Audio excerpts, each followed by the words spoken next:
Hello everyone, many of you might remember 1980s and Saturday morning cartoons, but there was also the lesser known anime, and even like Voltron was one of the first aspect ratio quadrants of those, and fun stuff. I also like Battle of the Planets, aka G-Force, including like the video game they did, which was a little bit like an overhead 3-core perspective, Jackal, Konami like SHMUP on PS3 and such. Fun stuff to say the least. We're gonna go into a game called Godfighter, Taishin, Haiku, Zeroigar. We're going to be playing the translated version of it on the PCE FX. Let's check this out right now. It is actually the PC effects. I don't know why I'm saying PCE effects, because PCE would be the TurboGrafx 16, then we have the PCE CD, which would of course be the TurboGrafx CD, then we have the PC effects. Yes, it's a mouthful, a handful, but retrospectively speaking, some fun retrospective systems. And unfortunately, this system won head-to-head with the likes of Sega Saturn and PlayStation 1, and really stood no chance in hell of having a conceivable chance of succeeding in the market,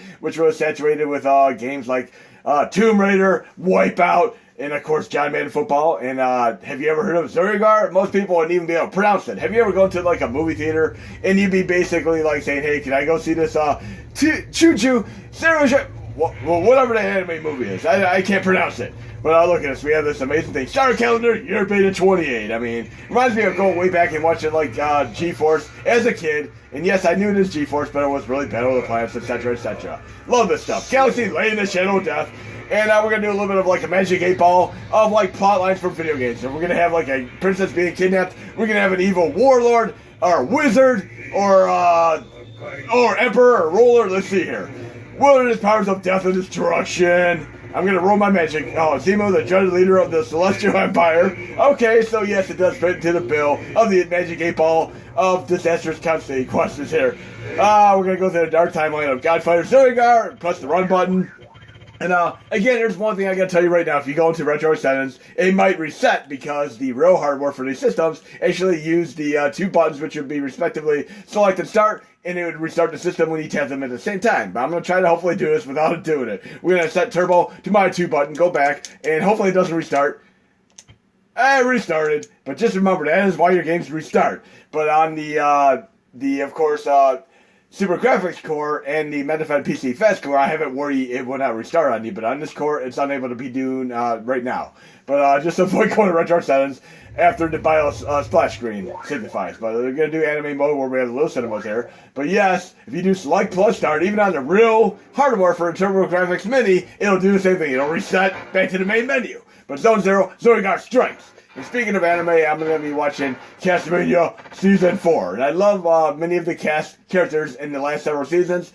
And I kind of wish they had, like, Grant in that series. I mean, Grant was a fun character, but I say he doesn't really fit within the timeline of what was going on there. What's going on at Mount Fuji? We'll do a little bit of this awesome game here. But yes, running way better before. Now I got my Turbo Fire mode activated. And there are many Japan-influenced anime-style games. And, of course, these games cannot really hold up a candle to many of the things that people were typically into in the United States. Like, I mean, obviously, RPGs, Final Fantasy 1. It wasn't expected to be a popular game. Neither was Zelda 1. But, of course, stuff like John Madden Football, Sonic the Hedgehog, Super Mario 64, Grand Theft Auto, Call of Duty, all these games were big popular candidates there. And, literally, you might have some Japan developers who actually don't release games as often nowadays because they say that, why bother? I mean, there's one guy, I don't want to even get into the political nature of this, but he actually basically told the Call of Duty developers to F off because they're ruining the entire gaming industry because people go there in November, buy the latest Call of Duty game, they won't touch another game in their system until the next Call of Duty game comes out. I mean, it is what it is, but you play MMORPG style games, you're kind of stuck on it for like a whole year. I've never really had a game in my system for too long other than like the 3DS version of NES Remix. I had that literally sitting in my 3DS handheld for literally a whole year from the moment my wife got me it for Christmas one year. But let's do a little bit of this awesome game. We'll do a couple more anime-inspired games. But I'm not going to be talking about all my favorite anime. I mean, I'm obviously into stuff like Vampire Hunter D. And of course, let's think of a few other ones. I mean, we can talk about like stuff like Battle Royale. That'd make a really cool as hell anime as well. And of course, Death Note is a great anime that should probably have never been made into like a live-action film. The anime is definitely the superior of the forms. But let me know some of your favorite ones. You can go into more sadistic stuff. I mean, only watch this if you can handle like NC-17 style, gratuitous nudity, violence and all that. We're talking about Bible Black or Professor Payne. I mean, not for the squeamish or people who can't handle the crazy shenanigans and that type of stuff. But yes, I've watched some crazy stuff over the years. I mean, there's so many crazy movies. I mean, going back to even when I was a kid, watching it literally like on Cinemax, HBO, etc. Like Cannibal Feral, and that's like Cannibal Holocaust is the real USA title for it. But literally, the director of the movie got sued and arrested because they thought that he actually had footage of somebody being murdered on camera. And the closest thing to this is Eli Roth's Green Inferno. And then there's a movie with, of course, Keanu Reeves, which is actually filmed at the same time frame. And you'll see many times they'll have actors and actresses in the same movies together. People who may have perished in one movie or in the other movie, so it's kind of like a little thing that make you say, oh yeah, maybe it isn't real. But Green Inferno, which is on Netflix, is a great Eli Roth movie. It really does feel like a found footage movie, like everything in the movie could have transpired for real. And I feel like it's a spiritual remake of Cannibal Holocaust from the 1970s. I mean, crazy movie, both of them. It also has a morality message here, almost like Aesop's Fables and such as well. But let's talk about shows that have, like, assholes in them. Yes, there are shows that are very popular. And the main, typical cast would be typically assholes, like Seinfeld, a show about nothing, which have, pretentious, self-loathing individuals who really don't give a crap about anybody but themselves. But they are very successful shows for nonetheless. And even like the show Invincible reminds me a little bit of this type of archetypal type. And then I liked it. I like the fact that Robert Kirkman also worked on Walking Dead. He did the comics, the show, great stuff. But he did Invincible, the animated series on Amazon Prime. It was such a fantastical show. We're going to go to close content here. We're going to go to my playlist here, do another anime-inspired game. Let's do something very strange here. We're actually going to go to this Battle Heat game. And I love stuff like Dragon's Lair. And then we're actually full-motion video games.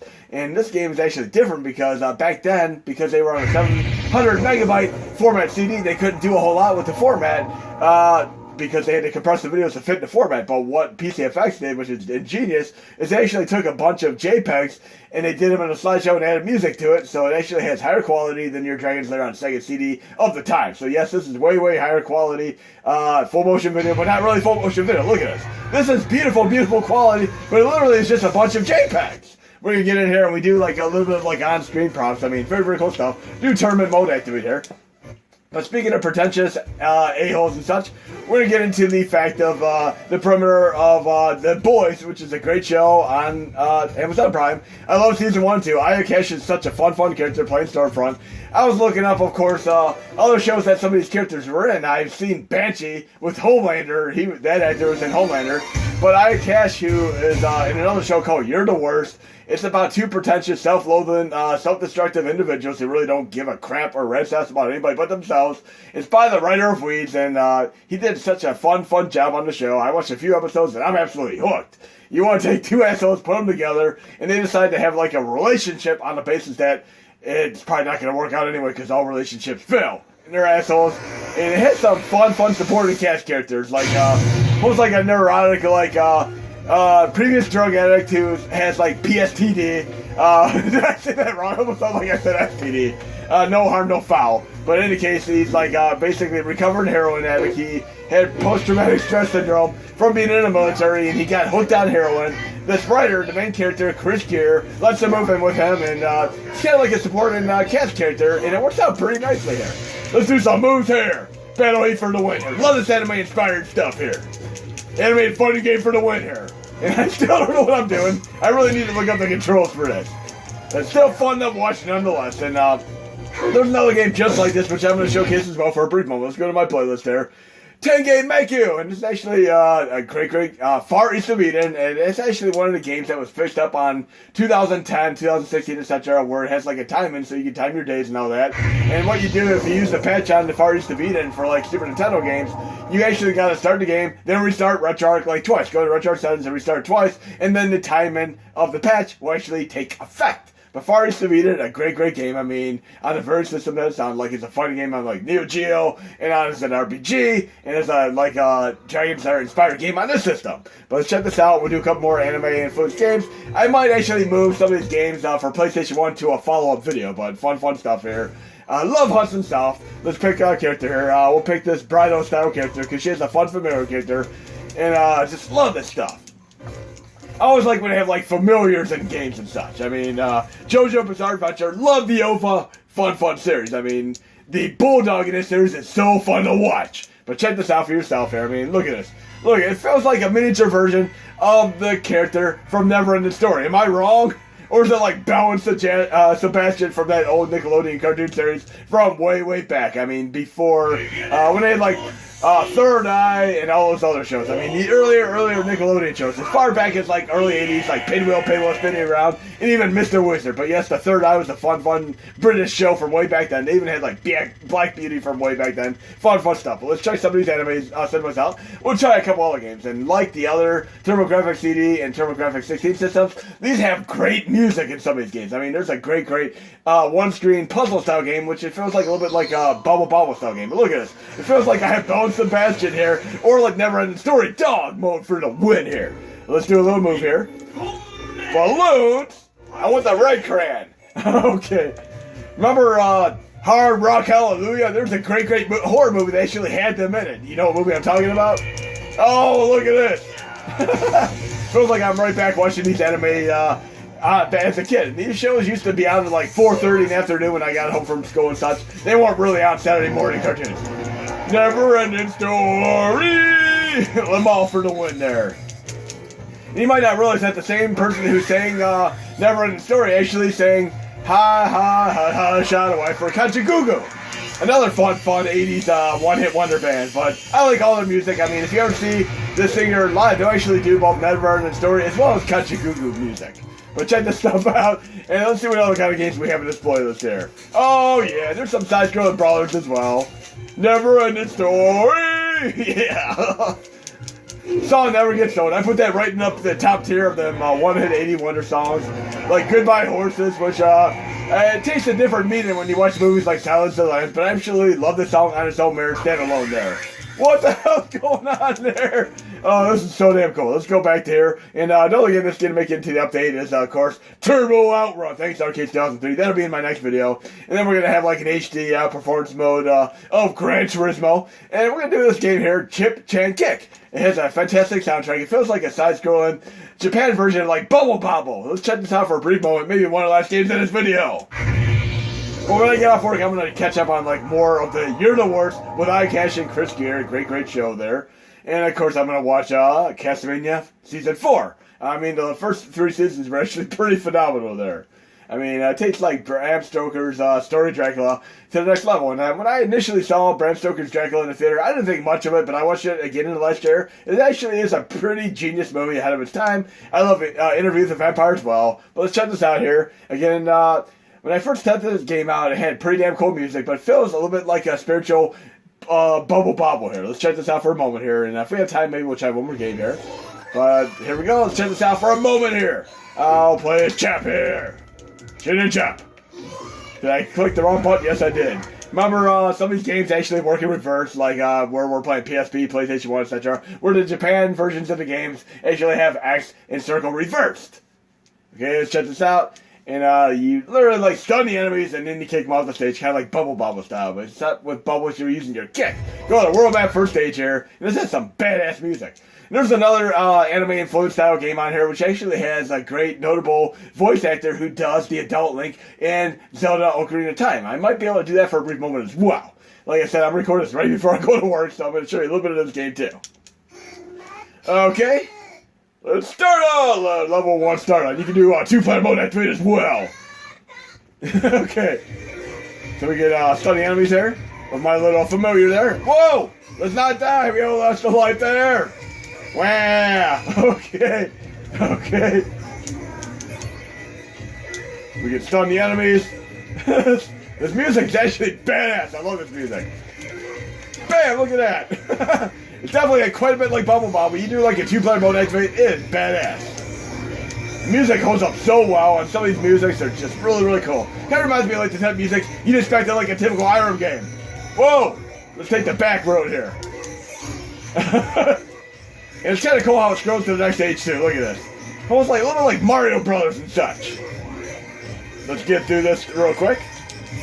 When I first played this, I didn't realize you had to actually stun the enemies. There we go. Dr. Roboto. I know my music, but I don't really know the lyrics. I know all the music, melodies, and harmonies, and all that fun stuff. I did take music therapy. Look, I love the way it's going to the next screen here. We'll do a little bit of the next game as well, but yes, I love the way it scrolls from one stage to the next there. And we did, this is actually, I might say this for the next video, but it's Kishin, Duji, Zenki FX, Virgin Fight. And it's basically a side-scrolling brawler, very, very cool. Let's try to pick time for one more game here. We can do Tengai, we did Tengai already. Which one did I not do here? We're gonna do Rula. It kind of reminds me of another game made by Taito for the arcade, actually. We'll check this out for a moment here. One of the super deformed games. Pularula is a badass game. Okay. And I actually forgot the name of the company they made. It was a part of the arcade gear set. I forgot who made Pularula. For some reason, I'm forgetting the developer. I thought it was Taito, though. Correct me if I'm wrong. But we're going to do this game for a brief moment here. And again, the voice actor for us did Ocarina of Time, the adult Link voice for it. Check it out for a moment here. Look at these amazing anime things here. So awesome there. Is this? Okay, almost looking like Star Fox from a distance there. Or am I watching like the Littles? Feels like I'm watching the Littles. Remember that Saturday morning cartoon? I'd watch that and I kind of skip right past the channel when Muppet Babies came on. I wasn't as much into Muppet Babies, but I did watch the Littles. And I did watch the Shirt Tales. But fun stuff there. Love these anime sequences there. But this has some badass music. It feels like an Irem game just like the last one as well. But this will be the final game of this particular video. Maybe I'll try the last side-scrolling brother. But listen to this amazing music. Awesome. Get the chest here. Give me some power-ups there. Life potion. Okay? Life potion. It really does feel like an Irem game. Without a doubt here. Loving this music, and it really gets damn cool when you get later on to the stages there. Feels like a Spelunker-style game, done by Irem. A little bit like Pitfall. Like, you talk about people who got games from their grandparents for Christmas morning. Okay, we have a little bit of cinema thing. I thought the game crashed, but I forgot it actually does go into a cinema here. There's a little bit of cinema here. Very, very cool. I love how it mixes it up here. Just... the platform just was way ahead of its time. I mean, games like Sega CD, PSFX really just stood the test of time with these things alone here. Is she like a Tesseract like in Christopher Nolan's Interstellar? I don't want to say much more about that, but Tesseracts are damn cool. And you go back to some earlier NES games, they actually do have like time travel Tesseracts in them, which are pretty damn cool. And going to like certain Sid and Marty Krofft show. The Land of the Lost. I actually like the original 1970s version better than the remake from the 1990s, without doubt. Whoa, what the hell's going on there with that character? Oh, yeah. But we're going to go to one more here for a brief moment. It doesn't run as well as the others, but the final one I didn't showcase is Kishin, Duji, Zenki FX. Let's check this out. It's a great side-scrolling brawler-style game. Like I said, it runs a little bit slower than the other games, but it's running 45+% better than in previous demonstrations. So PSF for the win. PSFX for the win. I keep saying PS, but it's PCFX for the win here. Stop throwing me off here. Kerfuddlement here. Okay, 1994. Check this out. Final game of this video here. And again, it's running a little bit slower than some of the other test demonstrations, but still fun to play nonetheless. 1995 Hudson Soft. What was your favorite Hudson Soft game? I think many of you are going to be saying, like, I like the original Adventure Island, and of course, Bomberman. Yes, this is the company that brought out Bomberman, and decades later, after all these other systems aren't doing as well, they have games like, I mean, they have Star Soldier, that fantastic not RPG, SHMUP. But I would love to see a Star Soldier RPG shmup. That'd be amazing. I love RPG style shmup things. Kind of like the Zeroigar game that I played a few minutes back. Let's check this out here and check this final game here. Great stuff without a doubt. Zenki. Feels like I'm watching like a title screen for like a Doom game here. Start the game. Again, even though it's running slower, still fun stuff nonetheless here. Awesome stuff.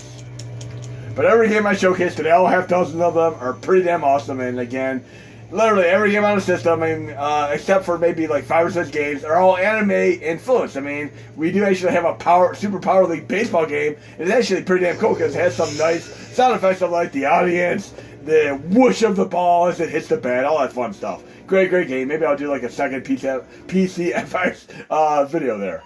Again, we have many companies who have many platforms. I mean, we had Sega. They had like the SG-1000, the Sega Master System, and of course the Sega Genesis, and the Game Gear. They went on to stuff like the 32X, and of course the Frankenstein Sega CD, and two other stuff. But this NEC, they had multiple systems as well. They of course did like the TurboGrafx 16, the SuperGrafx, which only had a handful of games, but still pretty badass, and it was very arcade quality, including games like their 1943 and such.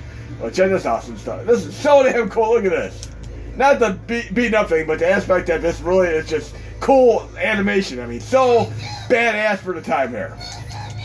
Kind of feels like a side-scroller, like Guardian Heroes here, treasure for the win. And I'm gonna have to do kind of like a game for PS1 that is Japan-only games for PS1 HD in one of my next videos here. You do two-player mode activate this game as well. Oh yeah, Sleazak for the win here. This looks like a character you'd run into like the overworld of like Zelda 2. Okay, but I can handle games running a little bit slower here because it's still so highly entertaining to even be able to play this game to begin with. Yeah! Hadouken! Space Battleship Yamato! Yeah! Let's do some throws, all that fun stuff. Yeah! But like I said, fun stuff there. And I hope you enjoyed the video. There'll be more to come.